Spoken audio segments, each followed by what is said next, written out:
अस्सलाम वालेकुम एवरीवन, उम्मीद करती हूँ आप लोग सब ठीक ठाक होंगे। आज की वीडियो रिक्वेस्टेड वीडियो थी। रिक्वेस्ट जिन्होंने की थी, सॉरी मैं आपका नाम भूल गई हूँ।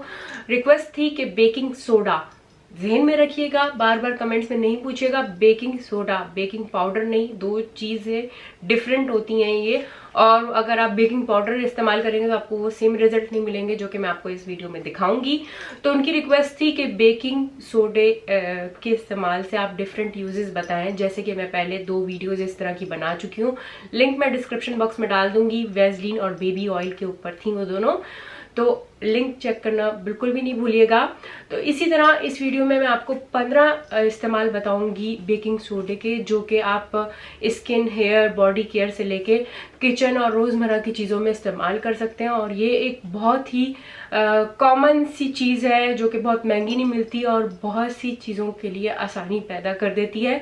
इस तरह की अगर फ्यूचर में आप वीडियोस देखना चाह रहे हैं कि आप एक चीज़ लेके, बेसिकली इस वीडियो में एक चीज से हम काफी सारे इस्तेमाल आप देखेंगे, तो इसी तरह का और कोई ऐसी चीज हो जो कि आपके जहन में हो और आप चाह रहे हो कि उसके डिफरेंट यूजेस मैं आपको बताऊं, तो प्लीज डिस्क्रिप्शन बॉक्स में वो चीज भी जरूर लिखिए।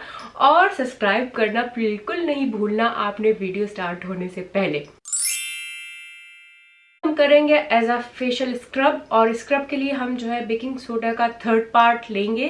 मतलब कि आपको मैं मेजरमेंट बता रही हूँ। 3 हिस्से ले लें, 3 चुटकियां ले लें या 3 चमचे टेबल स्पून या टी स्पून, जो भी आप 3 हिस्से बेकिंग सोडा के लेंगे और 1 हिस्सा जो है पानी का लेंगे। इससे जो है वो थिक रहेगा और स्क्रबिंग टेक्सचर उसका रहेगा।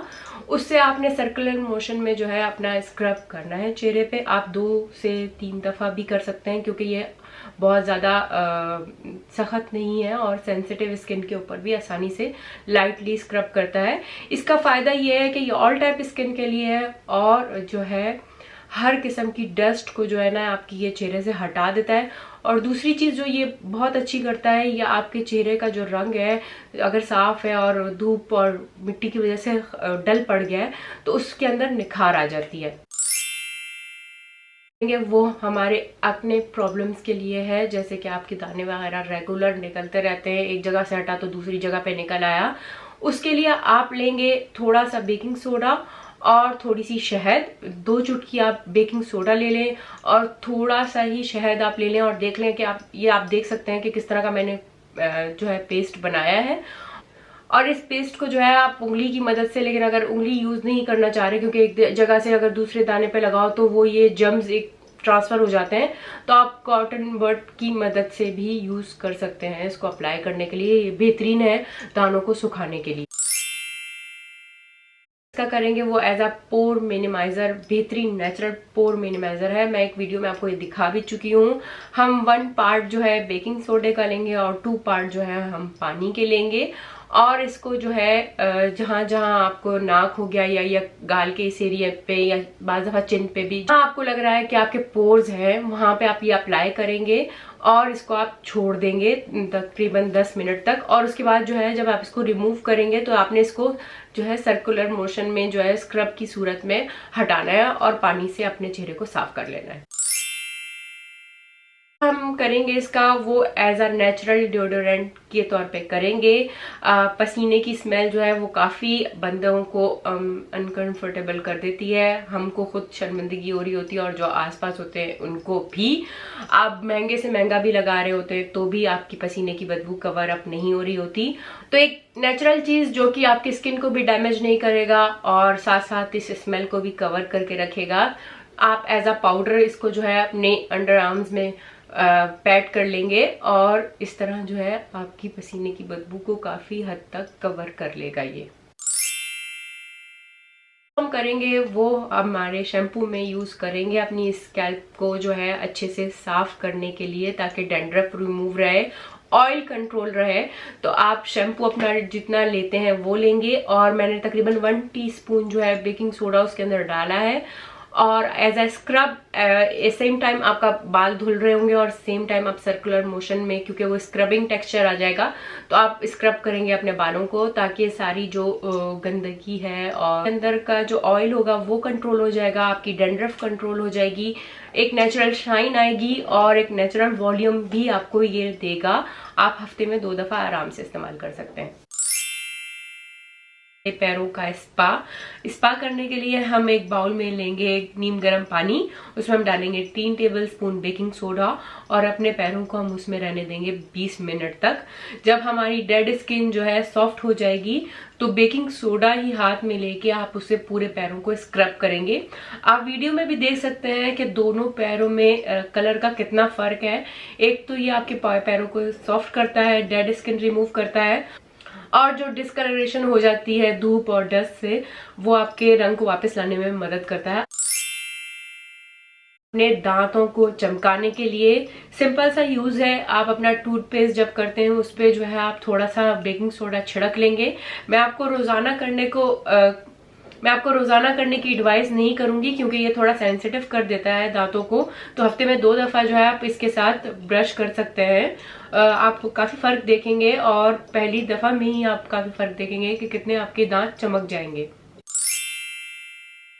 इसी तरह है, जिस तरह के पसीने की स्मेल है, इसी तरह जो मुंह से स्मेल आती है, कुछ लोग बहुत ज्यादा जो है उसकी वजह से तंग है क्योंकि वो कुछ कर नहीं पाते। आप ब्रश भी टाइम से कर रहे होते हो, सारा ध्यान भी रख रहे होते हो, लेकिन नहीं हो पाता। तो ये बेकिंग सोडा जो है आप पानी के अंदर 1 टीस्पून जो है आप मिक्स कर ले, और इससे जैसे माउथ वॉश आप करते हैं उसी तरह सेम ये एक बहुत ही सस्ता घरेलू माउथ वॉश है जो कि आपकी मैं ये नहीं कहूंगी कि 100% जो है ब्रीथ स्मेल को कंट्रोल करेगा, लेकिन 80% कंट्रोल करेगा। और बहुत से लोग अफोर्ड नहीं कर सकते माउथ वॉश, तो ये बहुत अच्छा अल्टरनेटिव है माउथ वॉश का। कंघी वाले ब्रशेज हो गए, कंघी हो गई, बारीक कंघी हो गई, उसको हम साफ करेंगे, सैनिटाइज करेंगे एक तरह से सारे बैक्टीरिया, सारी जो ऑयल चिपक जाता है अंदर की तरफ। और जब भी आप ब्रश करते हैं तो आपके बाल आपको महसूस होता है कि आपने चिकने कर लिए हैं। वो इसलिए क्योंकि हम बाल ऊपर तौर पे तो साफ कर लेते हैं, बाज़ दफा हम ब्रश की मदद, जो टूथ ब्रश होता है उसको लेके भी हम साफ कर लेते हैं, लेकिन वो अंदरूनी तौर पे अच्छी तरीके से डीप क्लीनिंग नहीं होती ब्रशेस की, जिसकी वजह से वो हमेशा गंदा ही रहता है। तो आप एक बाउल में नीम गर्म पानी लेंगे, उसमें 1 टीस्पून आप डालेंगे बेकिंग सोडा, और ब्रश या कोम जो भी है उसको आप उसके अंदर जो है डिप कर देंगे तकरीबन 10 से 15 मिनट के लिए। और क्लीन करने के लिए आप एक ब्रश ले सकते हैं जिस तरह का मैंने लिया है, उसकी हेल्प से जो थोड़े बहुत बाल नीचे की तरफ रह गए हैं वो भी साफ हो जाते हैं, और जो नोकों के ऊपर जो चिकनाई और गंदगी जमा हुई हुई होती है वो भी अच्छे से साफ हो जाती है। और आप रिजल्ट देख सकते हैं कि कितना बेहतरीन साफ हुआ मेरा ब्रश। किसी भी इंसेक्ट ने आपको काट लिया है, मच्छर हो गया या दूसरे कोई भी किसी कीड़े ने काट लिया, स्वेलिंग हो रही है, रेड हो गया है, खारिश हो रही है उसके ऊपर, तो हम लेंगे बेकिंग सोडा थोड़ा सा और थोड़ा सा पानी, उसका एक पेस्ट या लेप आप कह लें वो बना लेंगे, और उसको जहाँ पे काटा हुआ होगा वहां लगा लें, या आप खुद अपने ऊपर भी यूज कर सकते हैं और बच्चों को भी लगा सकते हैं। अपने शीशों की जो चीजें हैं, क्रॉकरी हो गई या डेकोरेशन पीसेस हो गए, वो वक्त के साथ साथ जो है, अगर जो खासतौर पर क्रॉकरी है वो वक्त के साथ साथ धुलने के साथ जो है अपनी चमक खो देती है। खासतौर पर क्रॉकरी में ऐसा होता है कि आप धुलने के बाद जो है वो चमक खो सी जाती है। तो आपने ये करना है कि आपने baking soda as a powder without water, आपने एज अ पाउडर लेना है, और आपने जो है उसको घसना है अपने ग्लास के ऊपर या प्लेट जो भी है, उसके बाद आप घसेंगे कुछ इस तरह के, जिस तरह के मैं आपको करके दिखा रही हूँ। और उसके बाद सिंपली आपने 5 मिनट बाद उसको वॉश करेंगे। आप देख सकते हैं रिजल्ट आपके सामने कि किस तरह ये शाइन कर रहा है, एक नए ग्लास की तरह हो। जो पतीले हो गए, देचके हो गए, फ्राई पैन्स हो गए, उसके नीचे का जो हिस्सा होता है जिसको हम बहुत दफा इग्नोर मार देते हैं, इतनी अच्छे से सफाई नहीं करते।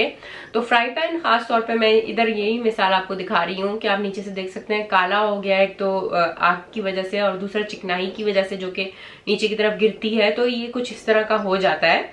आपने सिंपली ये करना है, आपने पाउडर लेना है बेकिंग सोडे का विदाउट वाटर, आप देख सकते हैं, और इसको आपने एक स्कॉच ब्राइट के साथ जो है घसना है। काफी देर तक घसने के बाद आप देख सकते हैं रिजल्ट आपके सामने है। बिल्कुल मैंने थोड़ा सा छोड़ दिया ताकि आप देख सके कि ये नया नहीं है, वही फ्राई पैन है जो कि आपको मैंने स्टार्ट में दिखाया, और थोड़ी सी मेहनत से 10 से 15 मिनट की मेहनत से आप देख सकते हैं कितना बेहतरीन साफ हो गया है। उसके बाद सेम टाइम आप एक और चीज भी कर सकते हैं, जैसे कि अगर आपकी कोई चीज साफ है लेकिन शाइन स्टील की गुम हो गई है। आप जो है बर्तन धोने वाले साबुन या लिक्विड जिस तरह का मैं यूज कर रही हूँ उसके अंदर आप अपना थोड़ा सा बेकिंग सोडा मिलाएं और उससे जो है अपने बर्तनों को साफ करें। आप देख लें इसमें शाइन सी आ जाती है धोने के बाद। अगर आप शाइन का जो है चाह रहे हैं कि भाई आपके बर्तन चमके, तो ये एक बेहतरीन सोल्यूशन है अपने बर्तनों को चमकाने का। सोल्यूशन है सिंक जो है आपके उसमें स्मेल आना शुरू हो जाती है कि जो स्मेल होती है उसको कम करने के लिए रात को सोने से पहले आप जो है बेकिंग सोडे का पाउडर तकरीबन 2 टेबलस्पून आप उसके अंदर डाल देंगे और सुबह उठ के जो है उसको धो लीजिएगा। इससे आपकी जो स्मेल आती है नालियों के अंदर से वो कम हो जाएगी। जो होगा वो ये कि आपके फ्रिज में से अक्सर हम लोग मिक्स सालन जो है वो रखते हैं, कुछ चीजें बाज़ दफा थोड़ी ज्यादा रह जाए तो वो एक स्मेल छोड़ जाती हैं, या सब्जियों की कुछ स्मेल होती है जो कि काफी बुरी लगती है जब हम फ्रिज खोलते हैं। तो सिंपली आपने क्या करना है, एक छोटे से बर्तन में आपने बेकिंग सोडा लेना है पाउडर की सूरत में और उसको एक कोने में रख देना है। वो ये करेगा कि जो भी सारी बदबू है वो उसको अपने अंदर जब्स कर लेगा और आपके फ्रिज में जो है स्मेल नहीं आएगी। Last but not a least, आपके जो भी सफेद पर्दे हो गए या कपड़े हो गए, मैं खास तौर पे एडवाइस करूंगी आपके जिस तरह की चादरें या पर्दे वगैरह हैं उसके लिए आप ये यूज करें। हम जब धोबी को कपड़े देते हैं धोने के लिए तो वो ब्लीच और बेकिंग सोडा का इस्तेमाल करता है एक चमक देने के लिए, लेकिन जो वो ब्लीच यूज करता है उससे आपके कपड़े जो है आपने खुद नोट किया होगा गल जाते हैं। आप सिर्फ बेकिंग सोडा का यूज करेंगे अपने सफेद कपड़ों के लिए, उनको चमक देने के लिए, तो वो आपके एक तो कपड़ों को गलने नहीं देगा और दूसरा ये कि शाइन दे देगा। मैं आपके रोजमर्रा के कपड़ों के लिए आपको एडवाइस नहीं करूंगी क्योंकि ब्लीचिंग प्रॉपर्टीज इसमें भी थोड़ी बहुत होती हैं, तो कपड़ों के लिए इतना ज्यादा बेहतरीन नहीं है, गला भी सकता है अगर आप रोजाना की वॉशिंग में इस्तेमाल करना शुरू कर देंगे। तो मैं इसलिए आपको ये एडवाइस करूंगी कि आपकी जो घर की चादरें हो गई, पर्दे हो गए, नैपकिन वगैरह हो गए, उनके अंदर आप बेकिंग सोडा बहुत आराम से यूज कर सकते हैं और आप शाइन खुद ब खुद देखेंगे। उम्मीद करती हूँ ये वीडियो आपको पसंद आई होगी। अगर पसंद आई है तो प्लीज लाइक करें, शेयर आपने मैक्सिमम करना है क्योंकि ये बहुत ही फायदेमंद वीडियो है और जिसके साथ भी आप शेयर करेंगे वो आपको दुआएं ही देगा। तो प्लीज शेयर मैक्सिमम आपने करना है, सब्सक्राइब करना आपने भूलना नहीं है। आपके कमेंट्स का मुझे हमेशा से इंतजार रहता है। नेक्स्ट वीडियो तक के लिए बाय।